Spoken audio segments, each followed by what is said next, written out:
Again, a 60-year-old lady passed away getting hit by the train. The deceased's name is Kajal Nama. Incident took place on Friday morning in Charilam Karuimura area. The police of Bisramganj police station rushed to the scene on receiving the news. There was an intense situation created after the corpse of a 60-year-old lady was found in Charilam Karuimura rail track on Friday morning. The deceased's name is Kajal Nama.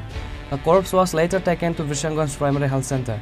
The corpse was handed over to the deceased family after the post-mortem. The deceased family, including the local people nearby, were deeply saddened by this incident.